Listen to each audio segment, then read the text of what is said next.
Hello, hockey fans. My name is David. Thought I would start this video at 9:50 on the morning of Thursday, 17th of November, North American Eastern Time. Thought I would do is this video will be a response to this one. Oh, about whether the job of Canucks head coach Bruce Boudreau was safe. What I would do is expand a little bit about whether the jobs of the jobs of for each Canadian NHL team, the job of the head coach, general manager, and president, if applicable, were safe. So just going to see here.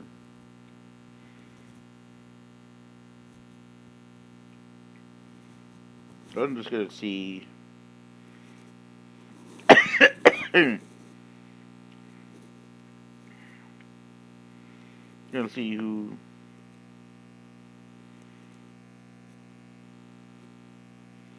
Just going to see who the jobs the.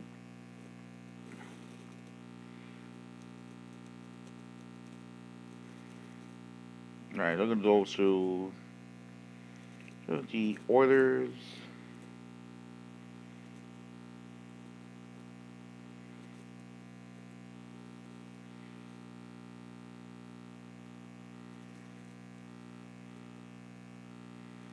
Alright, so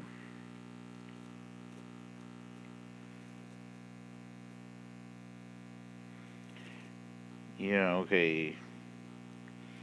They're all the presidents, so we'll take the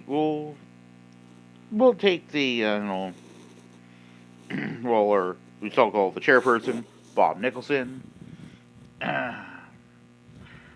I don't know how long he's been around as president of the Oilers, but all right.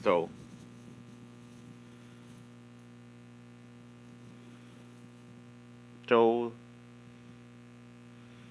they're there.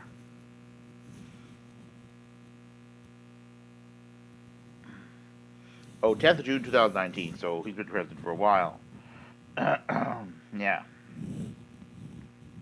Or chairman, or equivalent of what I would call a president. Or you always have multiple presidents, so I'll do Bob Nicholson, equate him as an equivalent to what I would call a club president here. So sorry that.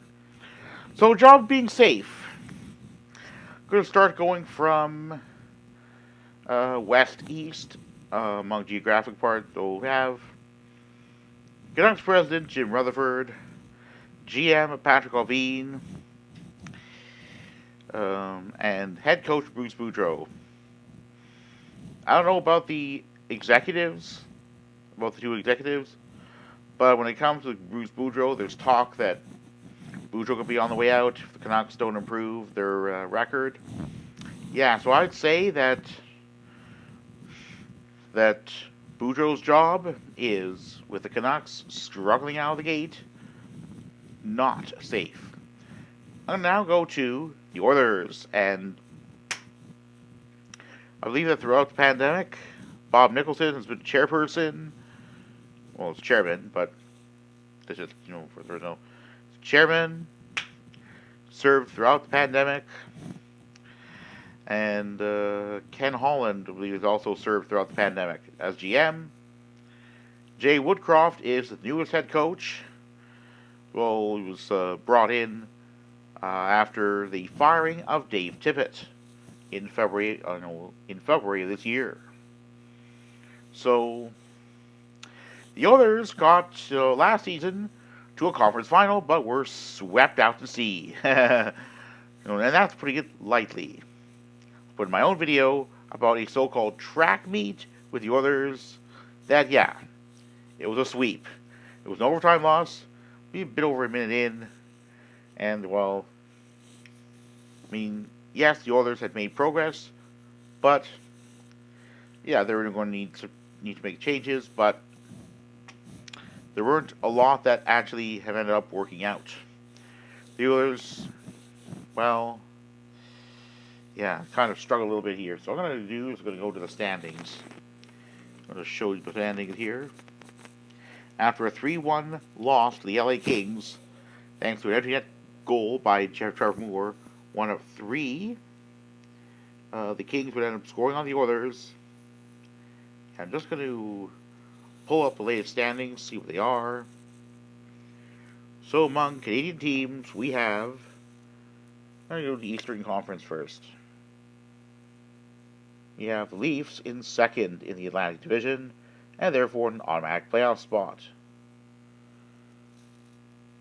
The Habs are a little bit further back. Oh, wait. Oh, yeah, 21. So the Habs are a little bit further back. The Sens are kind of almost at the bottom. Again, a little bit later about DJ Smith, head coach of the Sens, and Pierre Dorion, the GM. Jets are second in the Central, so top 3 divisional spot. They're on a roll. So I see the Jets competing for a top 3 divisional spot. They may even stay there. We'll see, though. And then we get to... the Canucks are at the bottom, but among Canadian teams, the Oilers and Flames will basically have been 2 struggling teams. So 18 and 16 respective points, barely in the wild card spots. So I'm going to go to games that are... Alright, I'm just going to go to... You got to see in terms of games that are on tap for this evening. Alright, I'm going to go. Sportsnet scores.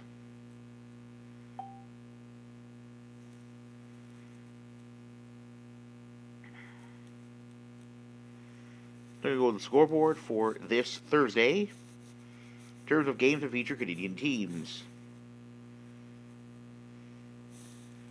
Oops. Oops. Yeah, when these ads just pop up in the middle of nowhere. Oops. Don't do that. So, although on Friday, there'll be only one game with the Canucks hosting the Kings, Thursday, there'll be a lot more. There'll be on Saturday, there's some games too, but folks are going to be on Thursday. And they're going to focus on those games featuring Canadian teams in action. So, it's... wow. We have Leafs. So, I'm just going to summarize here. So, we have the Leafs and Jets in action at home. The Flames and Habs in action on the road. It's going to be interesting.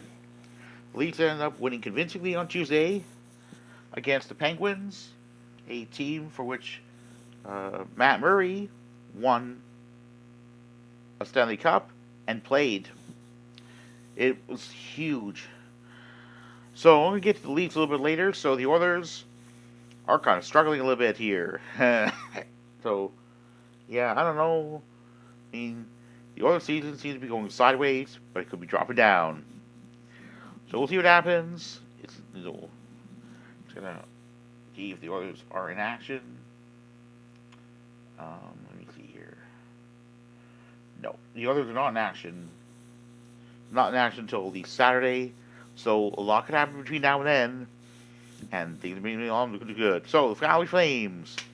We have Daryl Sutter, who's been head coach since the team's stint to the North Division. And he's not been doing too good. Barely holding on to the playoff race, in the Western Conference playoff race. So, I'd have to say, I'm just going to go back to the video here. Is Bruce Boudreau's job safe as head coach? Well, no. Does that mean that Boudreau's going to be canned before this season is over? Not necessarily. So, now, Flames. So, Brad Williams has been with the Flames for quite a long time, at least since, for as long as Brendan Shanahan has been president of the Leafs. I guess that Leafs a little bit later. But yeah, Brad Living has overseen a team that has had very limited playoff success under him. So during the pandemic, uh, you know, we've had three complete, we have 3 seasons that have ended since COVID came in. 2019-21, during which the Flames ended up winning a couple playoff rounds.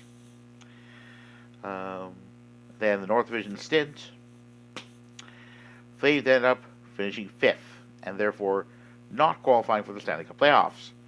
Last season, the Flames finished first in the Pacific, ended up being bounced in the second round by the Oilers in 5 games. Alright, so now to go to the Jets. What a turnaround. Jets are second in the Central Division, and yeah, it's good to be in an automatic divisional spot, a top 3 divisional spot, because only the top 3 teams in each conference, in each division, automatically qualify for the Stanley Cup playoffs. So if the Jets can keep it up, which I don't see why they haven't been able to, under GM Kevin Dayoff, or I'm not sure who the president is, but I don't want to make this video too much longer if I can. So Kevin Dayoff's job as GM is safe. While the Jets can get into a playoff spot, more likely his job will be safe. Ditto for Rick Bowness, a one-time coach of the Ottawa Senators. So now I'm going to get to the Leafs. I'm going to fly on over to Toronto. So is anyone's job safe for the Leafs? Well, Sheldon Keefe has been head coach since the pandemic shortened 2019-20 season, when brought in as a replacement for Mike Babcock. So what's happened? 2 straight seasons of amazing regular season success. And pretty good, regular season success under him during 2019-20. But that was to make up for what Mike Babcock had done. The record had not been so enviable. Had been a 9-10-2-2 win, regulation loss, overtime loss, shootout loss record. Under Babcock during the regular season 2019-20 before, he was let go. So now I'm going to get to the Senators. Oh, God, this overhyped team. I wasn't sure if the Sens were going to make the postseason this season, but my God, they're kind of almost at the bottom of the NHL Eastern Conference, second from the bottom, yeah, that's right, not good. So is the job of DJ Smith safe? Head coach? Nope. Pierre Dorion? Well, I don't know what's going to happen to him should the Sens fail to make the postseason, but at this point, 2016-17, the only time under that GM, the Sens have made the postseason. They end up going to a conference final, but since then, no playoff appearance. And signed Tim Stützle to an 8-season contract, I believe it was. And partway through, a modified no-trade clause kicks in. Well, okay. But signing him to $8 million a season before there's even proof of playoff success? Well, yeah, I understand that, there are good players on not-so-good teams, but to give them that much, I don't know if it's a smart move.